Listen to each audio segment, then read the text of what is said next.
intrapreneur versus entrepreneur, right? You're both building new businesses. You don't necessarily have to be building a platform business, but the point is you're building a new business. An entrepreneur is building it as a pure play startup.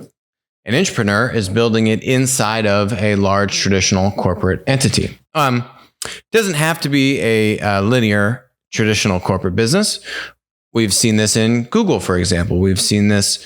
That was literally the creation of Gmail, was their 80-20 rule, where you can spend 20% of your time to go and try out new projects. That really means you work 100% of your time on your day job. And then when you work late at night and you do another 20% time, so you're really working at least 120% time, that's where the 20% comes from in reality. But the point is, nonetheless, you're working a lot of hours, you're working at Google, you're having a good time.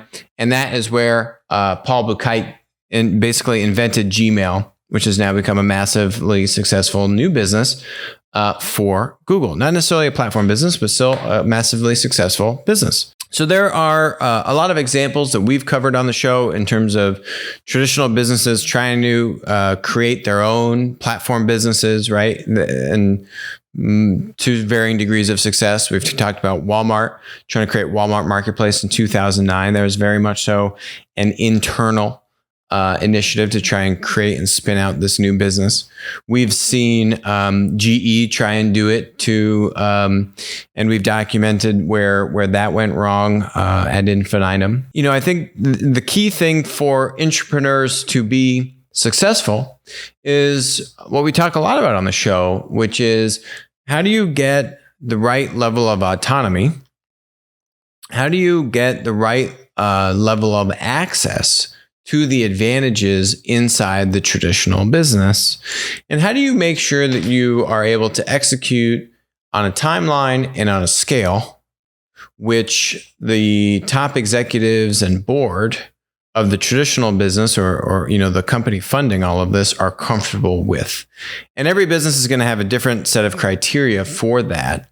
If it's a much longer timeline, then you can more actively pursue build from scratch approaches, right? I would say generally for now platform companies like Google launching Gmail, that was entirely a build from scratch business. We also saw Google start Google Video, build from scratch Google Video, but then they were being beaten by YouTube, and then they bought YouTube for $1 billion. So we've seen internal initiatives get traction, build the business case, show the business that why this is important, but ultimately then to get to scale, you need to go outside to either invest, partner, or acquire. But again, how you navigate all those things comes back to the intrapreneur. And how is the intrapreneur validating the business model in the early days? Getting the right level of consensus from the executives and the different counterparts in the core business, getting access. You know, there's a lot of intrinsic assets locked up inside, you know, any large existing enterprise. How do you get enough autonomy for the new business model and then also get enough buy-in from the top down, starts at the top, to be able to open up and get access to these intrinsic competitive advantages? How do you put those two worlds together is very difficult. One common trap is to have a P&L assigned to your new business spin-out initiative, whether it's a platform or a SaaS business or whatever kind of business it is.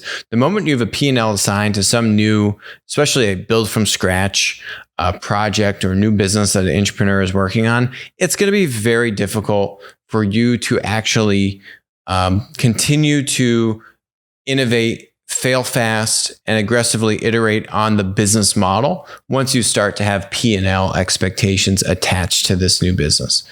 We saw that really as a key downfall or sign that what GE Digital had become was not actually nimble enough to figure out the business model for a completely new platform business model, where instead they had so much carrying power and expectations set upon them from the top down that they couldn't focus as much on the new and forging ahead and failing fast. And they kind of just need to make the business and shareholders happy. So it's a very difficult balance to strike. But if successful, traditional businesses have so much value locked up inside of them.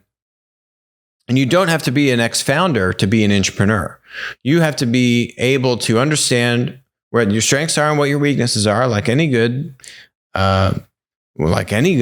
operator or executive or manager. You need to be self-aware, understand where do you need to surround yourself with other, say, operators or founders or entrepreneurs, and where can you help drive value, and how do you put this all together? And that's going to be a different mix for every new business that you're putting together. We've seen some companies now launch internal incubators. You've seen Google have, Google X to go after the moonshots. And you see different companies have different approaches to this, where they're either trying to spawn new businesses entirely from scratch internally, or validate it and then look externally for partnerships or investment opportunities or acquisition opportunities. So there's a whole spectrum to this, but entrepreneurs are that key executive from the traditional business that wants to go and do the new. Now, the key question I would ask any entrepreneur is, how strongly do you believe in this new business you're working on, right? Do you feel strongly enough that you would say goodbye to your regular and expected paycheck and benefits, where you would want to get equity in this new business? And I would probably push all entrepreneurs to make sure that what they're ultimately trying to arrive at is a business that they would feel passionate about, excited about, confident enough about, that they would be willing to leave all that comfort behind that comes from the big co, to go and take a gamble on this new budding business opportunity and get more compensation aligned for the long term, right? If just strategically you don't want to arrive at that endpoint and have that long term but yet risky risk reward kind of trade-off and structure, then I would probably second guess if being an entrepreneur is the right path for you.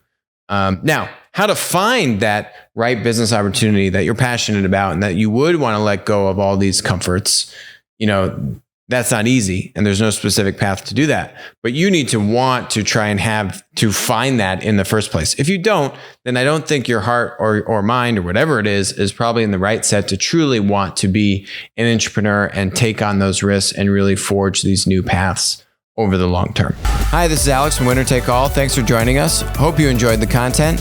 Feel free to leave a comment, ask us questions, and definitely make sure to join us on our next live stream.